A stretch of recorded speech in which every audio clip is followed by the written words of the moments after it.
welcome to my garden.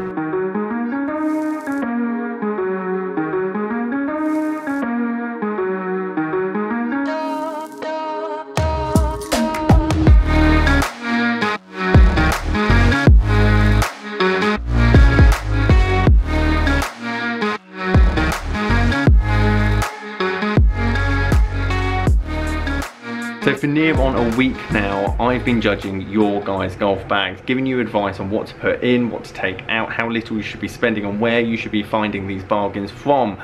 However, I keep getting asked, Simon, what's in your bag? Well, here it is.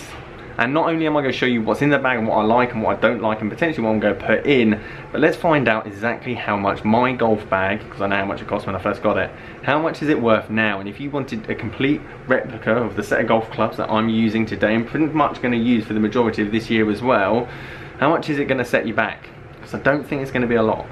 So starting at the top of the bag, we have my 2017 M2 driver. Now, if you've been with the channel for a while, you'll know my obsession with the 2016 model, which is black and gold. However, I did have that driver and also had the 3-wood to match, but I cracked both the faces of the driver and a 3-wood whilst practicing one winter back in 2017, obviously, when it was quite cold. So luckily I got replacements. You'll see that the hossel's broken off this, and I'm trying to value all my equipment what I can actually get it in today's market off eBay with condition, the head covers, etc, etc. So I'm not going to outprice these heavily. I'm going to give them a very fair grade and pricing. I like my M2. Realistically, with all my long drive training, I know there's not a standard driver of any driver that's come out this year, next year, or any year forward that's going to be well suited to me, because they loft the drivers too high up now, and the standard shafts, just like this black tie X Stiff, is just too spinny. However, to play golf with, I've got ½ an inch off the end of the shaft. I love the feel and sound of the TaylorMade M2 driver, and it served me well. It definitely, getting a new driver or getting fitted for a driver is not going to save me many more shots, because I just don't practice enough trying to find a fairway, when obviously my main goal at the moment is club head speed. So I'm going to value my M2 driver at the moment about 120. Moving on to my 3-wood.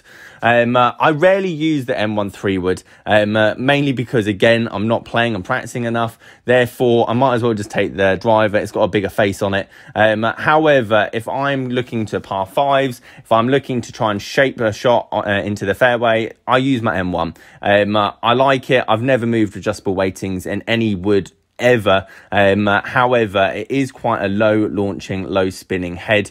The only problem I find with TaylorMade woods in general is you can see even there, like this kind of wear spot, where either that's the back of the head or there was a sticker on the front of it. I can't quite work it out with TaylorMade woods. I've always seen this on SLDRs as well, and I think that is some part why the face cracked originally on my 2016 model. Obviously, if you have a wood, I would highly recommend going back to the pro shop if you have the face crack, and TaylorMade are really good at replacing clubs if the face does cave in, even if it's outside a year. So I'd highly recommend going and have a look at that. Don't think you're just out of luck. Overall, I like the M1 3-wood. It's not my massive go-to, but realistically in today's market, with the wear and tear it's had, again, I had the matching white tie X Stiff shaft. These were free upgrades, by the way. I've never paid extra for the TaylorMade shafts, only for my Titleist custom fit years back. £65, I think, is a fair price for my wood. Again, you think the price, obviously, the driver $320, and the wood when it came out $219. Now, obviously, I didn't pay these prices because obviously I'm a professional, so I've got own use, but I'm just doing it as what retail would have been way back when. Now, I actually made a video on this, and I definitely didn't buy this new. This is actually second hand. I bought this utility iron probably about 4 months back. You probably watched a video on it. I bought it for £60, and it is arguably the best club I've bought for years, especially for value. This thing goes about 250 yards, straight as a die, forgiving, great sound. I've got the club head speed to use it. I was even lucky enough to find it in a 130 gram X Stiff KBS shaft as well. And overall, it's my go-to. Like, I can pretty much play every golf course there is in the country with this club. It's always going to find a fairway. And, well, I wouldn't say always find a fairway. It's not going to miss a golf course like my driver and 3-wood can do, I should say. But overall, I'm going to show you now exactly what I bought it for. I bought it for £60. And when I went to value this and have a look at, like, other options that are selling are still, they're going for about £100. So I'm not going to be greedy, but I'm going to say I've made a tenner on it. I think if I sold this now, I could probably make £10 on it. Again, once you take eBay fees and delivery and everything else, then obviously I've lost that money. But overall, it's a great buy, great purchase. If you're looking for a driving iron, I highly recommend. Moving on to my irons. Now, when I worked back at Sanford Springs, we actually had a deal with TaylorMade in terms of how many high sets Sanford actually had. And I asked, basically, we could demo the equipment year by year. Didn't have to pay anything until the end of the year unless we liked it. Then we could buy it for like 60% off trade. So I got these 130 gram X-Stiff C-Taper PS forged irons, and they're lovely. I love them. You can see the wear and tear on the back there. This is very common with their PSI irons. I'm pretty sure everyone has that unless you use head covers. But overall, in terms of feel, shape, sound, consistency, controlling, I've loved these irons for a very long time. They've done everything that I needed them to do. I'd never get anything more bladey than these because I'm just not a good enough ball striker. I don't practice enough. Yet they flight the ball low enough as well for my club head speed. Multi-compound grips, as you can see through all of the bag. Wear and tear obviously has been done, but we played a lot of golf together. We've hit a lot of golf shots together, and to be honest, they're one of the best irons that I've hit. And as TaylorMade go, they're not known for their irons, but I would say this is one of the best set of irons that TaylorMade have definitely brought out. So if you're looking for a reasonable tour head, which these are the ones are, forged iron set, I'm going to show you the prices that you can get these for now. You're looking at about £200, and that's probably what I'm going to value them at. I mean, obviously, when I bought them, they're about 900, I think 920. Obviously, I didn't pay that, but they're about 130 a stick, I think, at the time. But realistically, £199, I've got them in reasonably good condition. I think I'd probably be able to get that because they're not that warm, and everything is well intact. Moving down the bag, we're moving on to the wedge. Now, I've only got one wedge. I've left the other two at work, obviously quarantine. I'm not going back anytime soon. And I've got the Titleist Vokey SM5. Now, I did have TaylorMade wedges to go with my set that I had originally, but I wore the grooves away.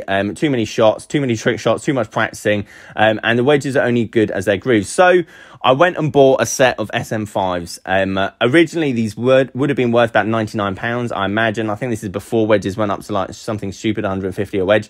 But I valued these originally at £99. I'm going to say this now, you don't practice enough. Honestly, you do not practice enough to warrant a £150 wedge. That's it. My view, I've bought these SM5s. I don't practice enough to use any £150 wedge at the moment. I used to, and I think if you're a single figure handicapper and you want to get down, go and get fitted for wedges, 100%. But for the majority of the public, £30 wedge with decent clean grooves is more than enough for your technique at the moment. So I'm going to value these at about £30 a wedge. I think I got them for about £40, £45 each, and I rock 52, 56 and a 60 in the bag. But I think SM5, SM6, SM7, whatever it is, Vokey obviously make great wedges, there's no question about that. Moving on finally to the bottom end of the bag. I love this putter. This is the only club that I've been fitted for that will probably never leave the bag.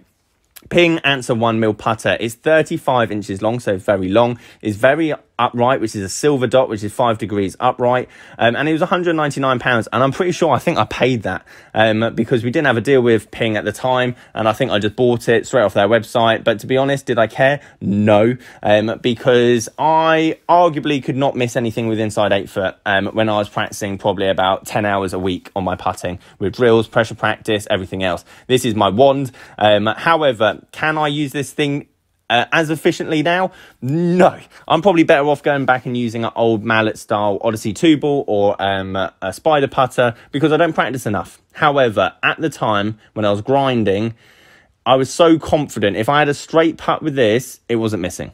Whether it was 20 foot, 10 foot, 5 foot, if I had a straight putt and I knew it was a straight putt, this thing was not missing, and that level of confidence is invaluable. I love this putter. It feels great. It lets you know when you hit a bad putt, but at the same time, the feel that comes off the face when you hit it, the level of like distance control you can get with it as well. Ping make great putters, and they have that great fitting option that majority of pro shops have to obviously fit you into the right make and model. I had it so upright because I like locking out my wrists and having them tight to my chest as well. But £199, and I'm pretty sure I put that on there I think I'm pretty sure I paid that even.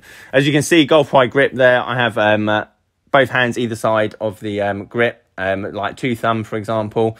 And I've putted like that for years and probably will never change, to be honest. So realistically, having a look at the value of my putter now, if I was to sell it, probably about £70. I mean, it's in pretty good condition. I've got a good head cover for it. But will I sell it? No, because 70 quid isn't worth getting rid of it. If I was to play golf properly again and start practicing again, this is the one I'd use. This is one I'd game. And I would be back to obviously holding everything inside 8 foot once again. Here we have total price matchup. So on the left, we have the original price that you probably would have bought in 2017, 2,128. Now, obviously, I didn't pay that, own use, but I'd probably still say this set cost me about 1,200 quid. And then on the right, well, you can get it for now, £614. That's 3 wedges, the irons, driving iron, putter, 3-wood and driver. Obviously, you can see the difference in terms of prices, but also 3 years old isn't that old at all, and actually quite close to a £500 bag. So guys, there you have it. That's exactly how much my bag cost today, 3 years later. And there's going to be some changes over the year. Obviously, we want to play a lot more golf than we did over the last 2, but there's not going to be major significant changes. And I imagine I'm going to be using my skills through eBay and secondhand to build the bag that's going to give me the best possible chances of shooting some low rounds this year. Guys, thank you ever so much for watching. If you like this video, please leave it a like. Subscribe if you're new. Catch you guys later.